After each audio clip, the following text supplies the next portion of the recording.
So Matt, you're going to start the meeting for us because we do have to reorganize. Right, so we'll call the meeting of the Building Facilities Committee to order at 4:05 on June 21st, 2023, Wednesday. The first order of business is the reorganization of the committee. We'll open the floor to nominations. I would like to nominate Shirley Mazinski as chairperson. Are there any other nominations?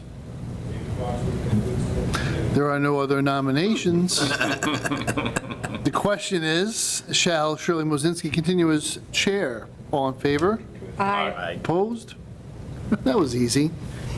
Madam Thank you. Chair, your meeting. Thank Do you you. need a second for that? Or is that on? No seconds for nominations. It's a Okay, Robert's Rule thing. the next order of business is a vice chair. Do I hear any nominations? Linda, do you want? Sure. I nominate Linda Braun. Linda Brown has been nominated for vice chair. Do I hear any other nominations? If not, all in favor? Aye. Opposed? So voted. Okay, thank you very much. Thank you two for stepping up. Again? Again. And just as an order of business, if we could go around the table and you give your name and so for the recorder, please. Linda Brown. Ray Klotz. Fred Fontaine. Bob Wormy. Shirley Mazinski, and we have Mr. Wojcik with us. Okay, the first or second order of business is the Board of Selectmen assignment regarding the Public Safety and Highway Department building projects. And Matt, if you could please give us an update on how things are going. Right, so there's been some progress here. Weston and Sampson has been out a couple times. As you recall, the definition of victory is conceptual plan with an associated financial estimate and proposal for town meeting in November. So here we are in June. They came out to look at the various parcels of land. I'm going to say, I'm losing track of time because we've had holidays. But about a week and a half, 2 weeks ago, and said they would be back to us fairly shortly with some workup on their thought process. We've yet to hear from them, but they're very much on track. They're engaged. We got an invoice from them that we've turned around and paid. In the meantime, we've been doing some research on the individual parcels. So we had 3 potential locations for a highway barn. And, some of them would take a little bit more process than the others, So in some cases, when we own the lot outright, our process wouldn't start until we've decided to use it, and then we would go through the permitting process. But if there are parcels that we need that we don't own, then we need to make sure we follow the legal steps necessary under Massachusetts law to procure that land. And so I'll be working with Rich Bowen over the next couple of weeks on making sure we know for each parcel, what exactly would the town have to do, what would town meeting have to do, so that we have a game plan going forward. I'm not sure what the recommendation's going to be from Weston and Sampson, but we're just going to run these things in parallel so that we make efficient use of time. Okay, any questions? Yes, are Linda? these the same 3 original parcels? Yes. Okay.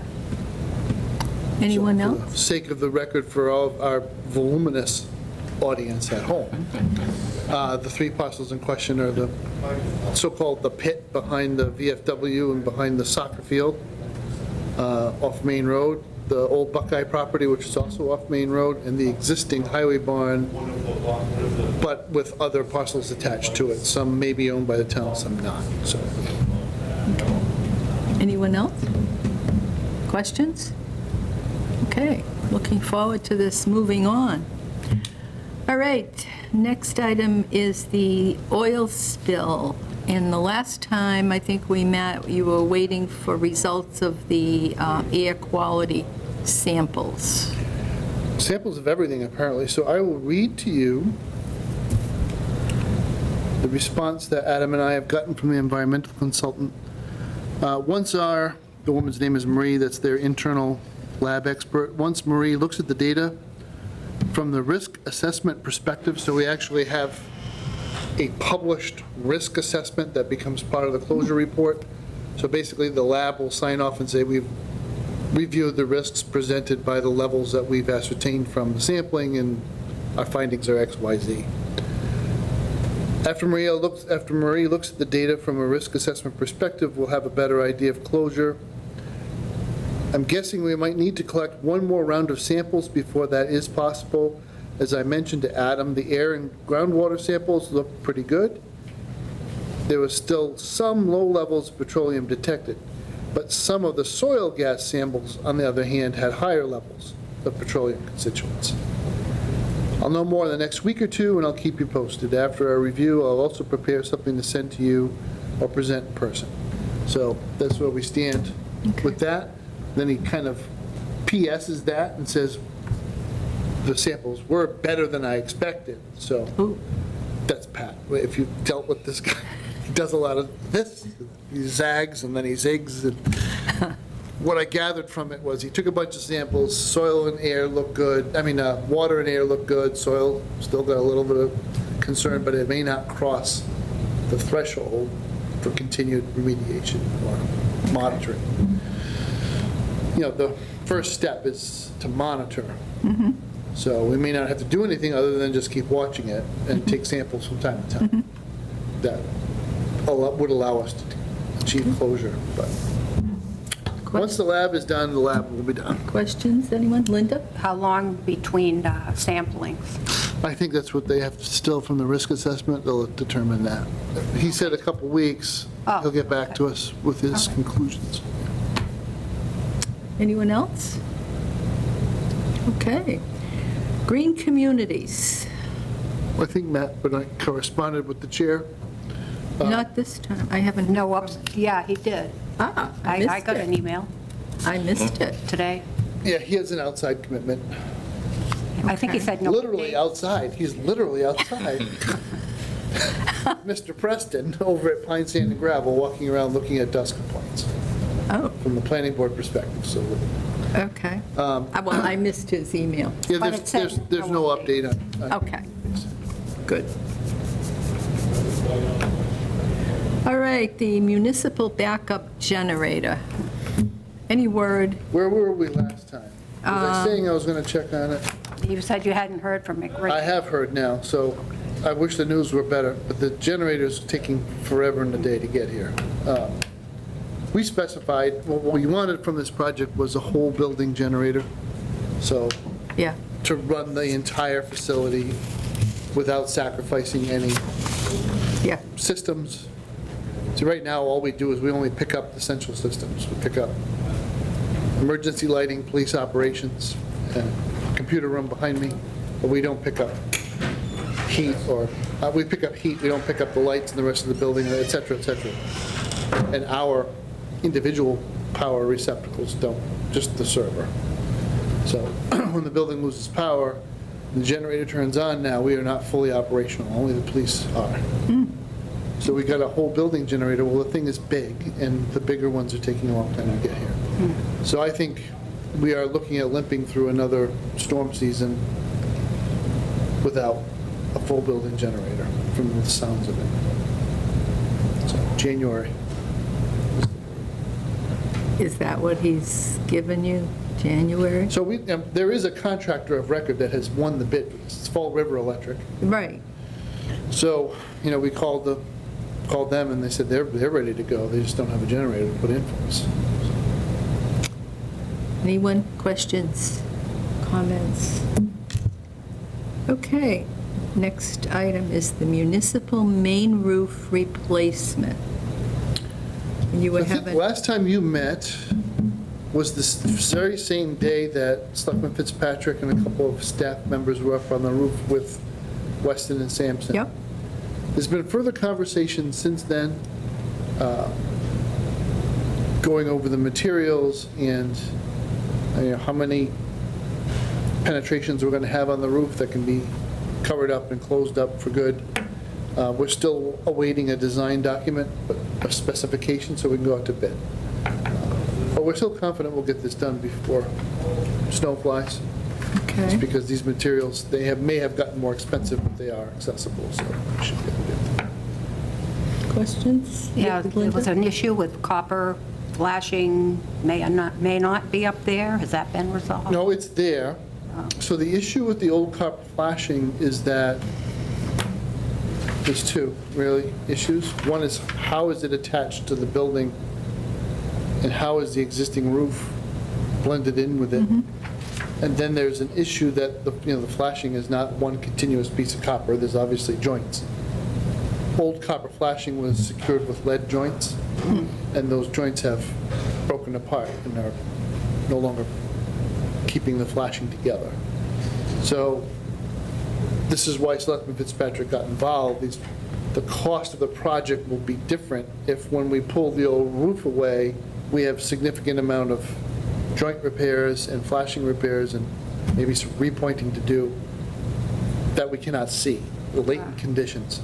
So we're going to incorporate that into the contingency, if you call it that, and just have a fatter contingency on the contract. But that, one of the things that Weston and Sampson is working on is the best way to move stormwater buildup away from the walkways in the front, because we've had some ice fall on where people walk. And, just using geometry and physics to push that water off the other direction. And that's going to be part of what is considered here. But it ties into the flashing, because we have to attach to something. I'm not an expert on this, but there are two different kinds of roofing material that are predominantly used in a situation like this. And one of them is easier to attach to masonry than the other. So there's a trade-off between the useful life of the membrane and how much of a PIA it is to make it stay in place. Questions? So we have to wait to hear about that before That you is can also- put out a, Yeah. Yeah, because there's a pretty big cost delta between the different materials. yeah, okay. That is the biggest choice we'll make in writing the spec, is what the membrane is going to be made of. So you have Linda? to start peeling the roof away before they can even say this roof or the other Plus, we're going to build it type? into contingency, because you can't really pull it away without damaging it Yeah. and rendering it useless. So Okay. we'll build the contingency in, we'll have the funding in place, and then it'll be If we kind of don't- like yeah. Jack in the Box, right? How many times have we turned the handle before it pops out on us? If we pull everything apart and we don't need the contingency, then we'll just turn it back. Okay. All right. Anyone? Okay, the municipal fire alarm is still on hold because waiting for what happens with the roof. Yeah, that'll be the last thing we do. Right. The fire station situation, where are we? The situation, so you see that the sleeping quarters have been fully established outdoors and are being used. A little bit of back and forth to make sure they were up to code on the electricity, but they are. So they're operational. That is meant to be a very temporary fix. We interacted with McRitchie both for the electrical plans and the HVAC plans, and we were sent conceptual drawings. We had a lot of feedback on the conceptual drawings, so this is about 2 weeks ago.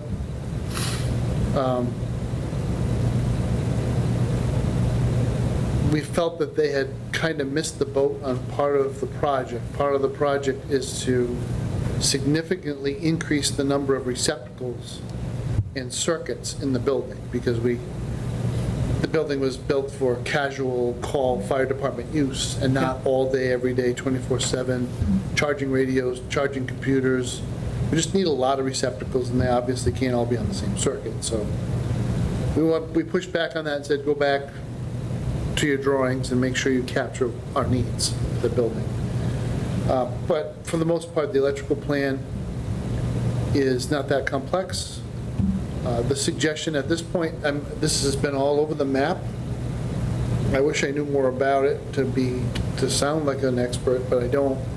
We have had for some time conversation about whether the load requirement of the building would take us into three-phase power or whether we could stay at single-phase power. And Howard Gerber, the engineer, electrical engineer, his original impression was, no, stay with single-phase because you don't use your full load ever, and thus, the transformer at the pole isn't even as big as the service that inside the building. That's typical National Grid practice. After further thought, though, and he actually added up all his figures on what we project for load, he feels like we're above single phase. So we will be converting the building to a three-phase power. Most of our appliances are going to work just fine with that arrangement. We have one variable speed motor associated with the Plymouth system, which is the exhaust pipe fume evacuation system. There was a big price difference between a three-phase motor and a single-phase motor. When it burnt out, we held off for as long as we could, but then we just replaced it with a single-phase motor because it was that much less expensive. So we may find ourselves a proud owner of a single-phase motor. We might be able to, it is a common system in fire stations, we may be able to get someone who needs it. We're going to double check the rating on the motor to see if it'll work both 220 and 209. We'll see. HVAC, the conceptual plans drew quite a bit of, so I didn't want to rely on my own judgment on that one, and I farmed it out to Selectman Fitzpatrick and the building commissioner and the fire department itself for fire code, look-see at the conceptual plans. The plans as presented lacked some specificity. I mean, they were very high-level conceptual plans, so what we wanted from this phase of the planning process was kind of an answer to the question, are you going to keep the existing ductwork or not? Because that changes the cost of the project. As soon as you start getting, tinsmiths in to bang out metal ductwork, it can be substantially more expensive. Yeah. So we're going to have them come back. We're going to have McRitchie come back and walk through their conceptual plan with us on site so that everybody can ask all their questions. One of the features of the building is that when it was built, the walls were not insulated. And the roof was not insulated either. Now, we used Green Communities money to have insulation blown into the roof. So we're not losing heat up.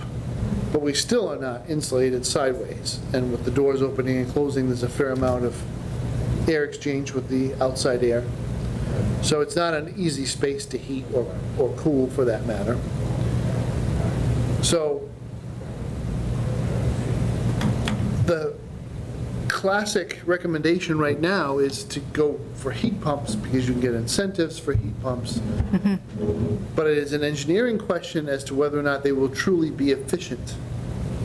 So it's not just, a solution to all of our environmental problems to switch to heat pumps, because the reality is they only work well to a certain level of temperature. And then if they don't have any backup, they'll just run and run and run and run. And if they run too much, their useful life expectancy goes down. So all the money you saved going to the heat pump, you end up spending because you're running them constantly. So there needs to be some balance in the building, or a nuanced approach, put it that way.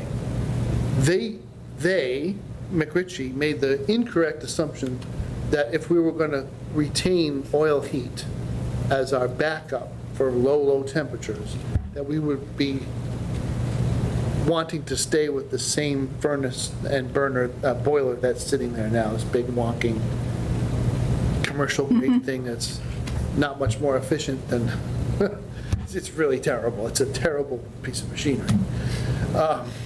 So that, obviously that was our response. No. If we're going to keep it, you're going to replace that with a modern 2023 boiler setup with a modern furnace so that we don't have this massive, this huge heat mass and nowhere to put it, which is what we have now. We just generate so much heat. So they're going to go back to the drawing board and retool this conversation. They are trying to help us out. I appreciate their being thoughtful, because I can imagine any number of contractors would simply say, just do the heat pump thing, we'll get it, you're going to save money and this, that, and the other. They're also shying away from putting large HVAC units in, because the feeling is the building would be more efficient and it would be more cost-effective to have lots of smaller compressors, because each individual space in the fire station is really very different than the others, and they are used differently.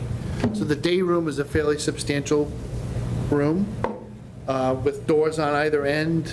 It's subject to a certain amount of traffic in and out of the building, whereas the kitchen and the chief's office are small, self-contained spaces that won't take much to heat and cool at all. The bays are pretty much unmanageable. What we really need to do there is just get makeup air so that the fumes are circulating in and out. And then we have sleeping quarters / living quarters and the other spaces that you saw in the building. If each one had its own thermostat and its own ability to control heat and cool, the feeling is the units would be less expensive, and they would be less expensive to run, because they would only be run based on the needs of the people that are there. So I'm pretty much sold on that approach, but I think this walkthrough is really going to be very helpful. So we'll take good notes. I think what we can do, Madam Chair, is when we schedule that, we can open up the invitation to members of your committee.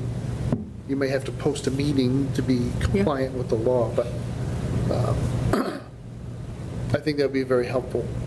So we're making progress. These have been sort of, it's such a small building, we're thinking, why do we have all these issues? But it's because of the way we use it. Because the doors are opening and closing, the machinery's coming in and out. Well, I believe when it was built, it was the on-call type of fire I department. don't know, the phones would go off, everybody would run to the station, Yeah. fire up the equipment and So take off. nobody There. was Nobody was really sitting around. staying there. Chief Yeah. Gagne was worked there, and Yeah. at the time Lieutenant Vincent would work in the building, but they were often on calls, him and Paula. So is there any thoughts of the main building, never mind where the trucks are, but the areas of insulating the sides? Because, we're dealing with a very similar situation in an old antique building. Heat pumps, but it's not insulated, and, Yeah. So this is an issue we have, it's a factual issue. We have to go to the building with the building commissioner and investigate. It's a cinder block building, so you could inject insulation into the holes, but then you have these massive windows, right? And so you have, the blocks are turned the other way under the window, right? So you would have to drill a hole all the way through. Now, what about the integrity of that structural support? So it may not be an easy fix. yeah. I have a Okay. question. So- Linda? I can see the same similar situation with the new highway barn. Their bay doors are going to be opening and closing a large area. So whatever we decide on the fire department would be like a good test to see what we really need for We would both probably directions. build out an honest-to-God true solution for the highway barn that may be very difficult to do at the fire station as it's configured. So you would usually use a wall of air, and you do this all the time. Airports, any big structure that you walk in the winter, you get that blast of air. That's preventing the air from the inside going out. So you're walking through, there's a little bit of a bleed there, but not much. That's what we would do. We would have that, For the highway barn. for the new But building. the people still I'm need to not- go in there and work on the vehicles and I'm stuff. not a technical expert enough to know whether we could do that at the fire station. I'm thinking maybe not. Okay. May not be in the room. So any comments or in the near future from our house doctor? So they're not really involved. So remember, this is, Yeah. they're planning the future of the fire department. They're not doing the work now. We've determined that no matter what solution Weston and Sampson comes up for with the fire department, we would have to operate the fire department for 4 or 5 or more years before we're able to pursue that solution. And the situation in the building was unacceptable, so we just had to Okay. move forward with it. It's a relatively young structure. We feel like it's got good bones, so we will use it. The town, the fire and ambulance department will use it in one capacity or another. Sure. So it's not good money after bad. It's a Right. worthwhile project. Okay. Just as a note for the recorder, Matt Benoit just came to the meeting. Fred, you have a question? The existing oil furnace is the original one? So it Which should- is- Should be replaced anyway. 30 years old? 23 years old? I'm not sure. I think it was right around 2000 that you guys built that building. And does that have both forced hot air and hot water? Just hot water. Oh, okay. Because you were talking ductwork in Tinsmith. Isn't that hot air? You have, I take that back. We have both air and water. Yeah, that's what I thought. I mean, It's the even, water that troubles me, it drives me bananas, because there are these little radiators, and they've leaked. And the water gets under the linoleum tiles in the day room, so it looks like mold. It's not. It's mastic from the floor coming up through the tiles. Trying to remember where so there are blowers. The blowers are picking up the heat from the hot water. So, Wow. yeah, this is a social special. So it's one zone, oh, gee. all right? So when you're in the bays, the next time you're in the bays, just look up at the way the blowers are set up. First of all, they're way up high. Yeah. So they're blowing hot air down. Yeah. Bending the rule of physics, you have to heat a lot of air to get Yeah. it all the way down.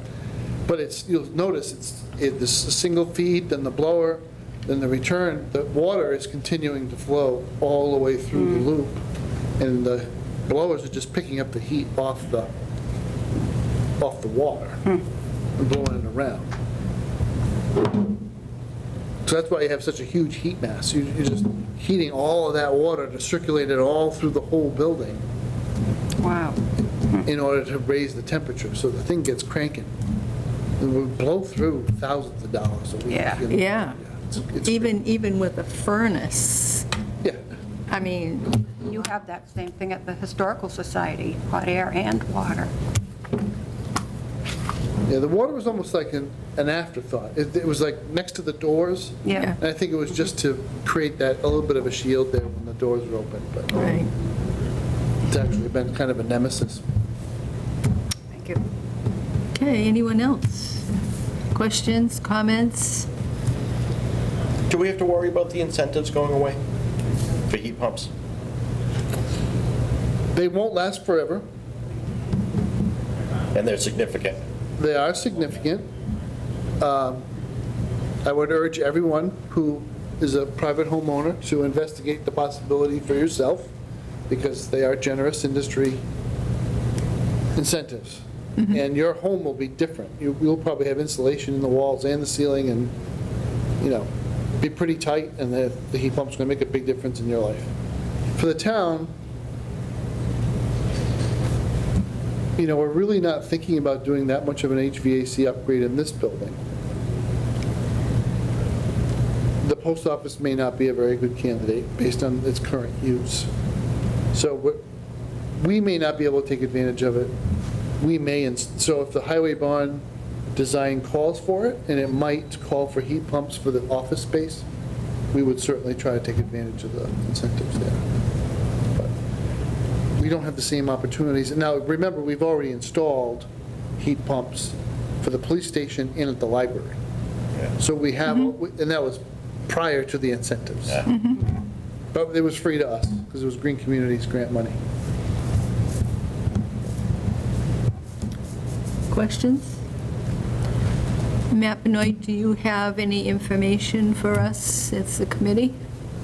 I do not, I just didn't want to miss the meeting. Okay, thank you for coming. I'll Yeah, schedule a meeting, so. apologize for okay, that. Happy to answer questions if you have them. sure. There's no wind today, so you're not getting the richness of the data set, right? There's no blowing sand when there's no blowing. Okay, if no further questions on that or comments, then opera funding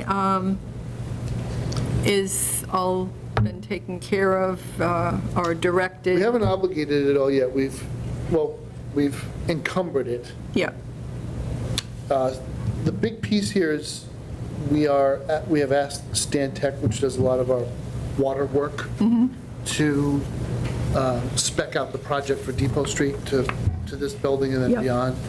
And we haven't received a quote yet. okay.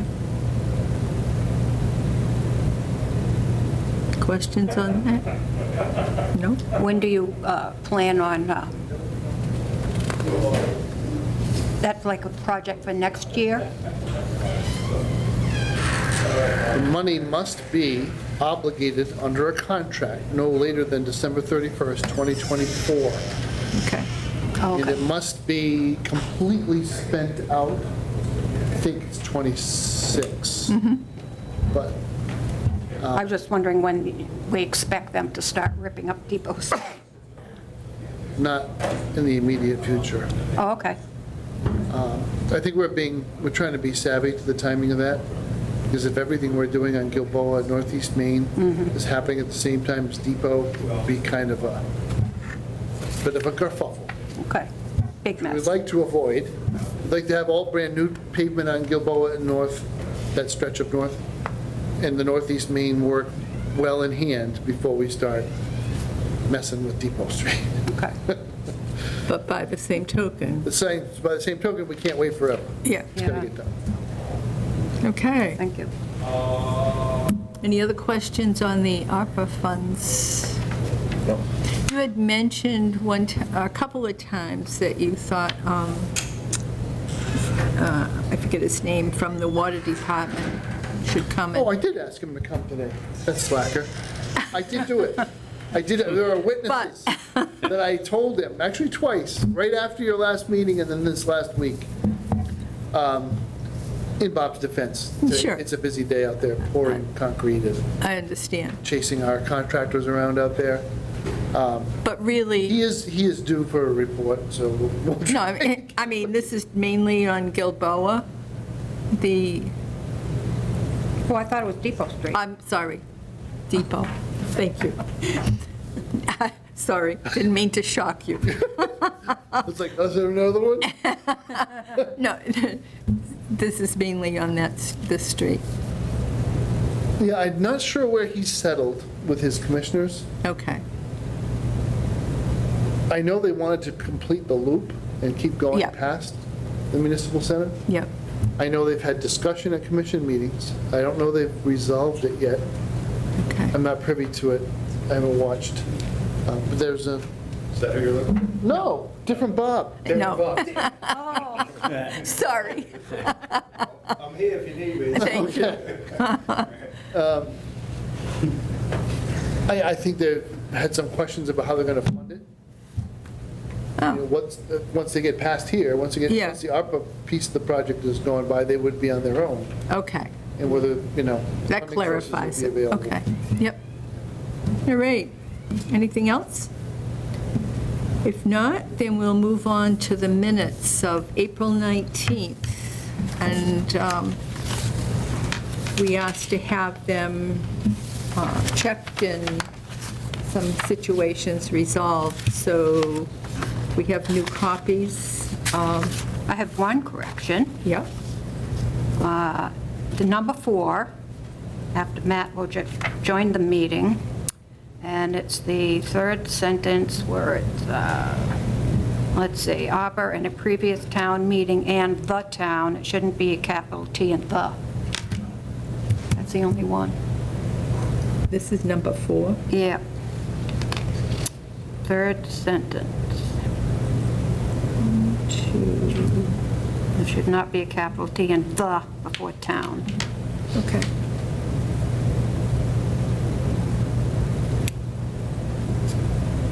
But much better, Matt, thank you. I do have a correction. Ooh, Right up at the top, what number? attendance. Oh. Okay. Unless I'm misunderstanding, it says Matt Wojcik, Town Administrator, joined at 7:30. That'll be 4:30. Oh, yeah, I think it was 4:30? 4:10. I think it was 4:10. Oh, Yeah. 10:30, 10 minutes and 30 seconds into the meeting, timestamp. Yeah. Truth be told, I was actually on that whole time. You only noticed me at 10:30, and I was hoping to skate, because I think this is one of those days I was pretty sick.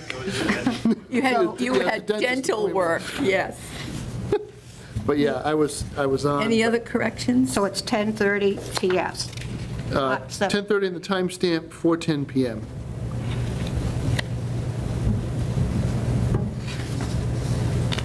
Agreed, everybody? Yeah. Any other? If not, I entertain a motion to approve the minutes as amended for April 19th, 2023. So move. Second. Linda and Fred. Any further discussion? If not, all in favor? Aye. Oppose? Okay, and the next one is May 17th, 2023.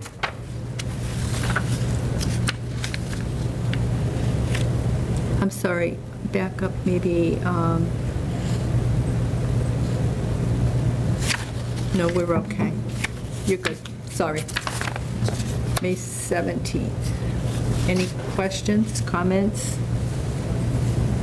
And Ray, you were excused, so if you can abstain on this one if you have. I make a motion to approve the May 17th, 2023 meeting minutes as presented. Second. Okay, Linda and Fred again. Any further discussion? If not, all in favor? Aye. Oppose? Okay, upcoming meetings, July 19th and August 18th. Anybody have any problems with those dates? Maybe.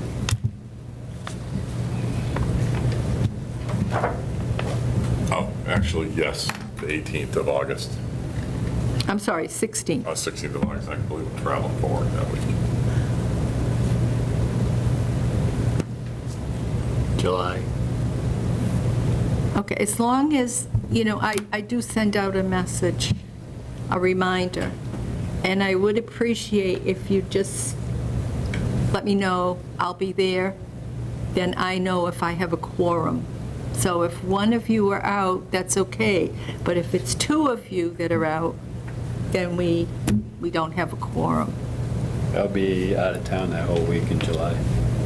Would, Everybody else? Yeah, go ahead. you were out when? The August. August, okay. Everybody, okay? So the rest have to show up. Just month. let me know. I always send out a reminder, and Linda, you're right on, you say, I'll be there, which I appreciate. Because And if I don't reply right away, I will forget. So if everybody else could do that, I'd appreciate it. Will we even have any business in July? Hopefully, we'll have some information on the building project and move it along so we can get it on the fall town meeting. Yep, The one in August, I still might be able to join via Zoom, sure. if that's okay. Oh, yeah, 'Cause absolutely. I believe I'm down in DC that week. Yep, So, absolutely. okay. Okay. I'm going to DC in August. Oh, yeah. God bless you. There's a reason why Congress runs home for August. Okay, if there's no further discussions or any items that weren't previously on the meeting agenda, I entertain a motion to adjourn. Make a motion to adjourn at 4:44. Second? Linda and, who was that, Fred? Bob, okay. All those in favor? Aye. Oppose? Thank you, everybody. Have a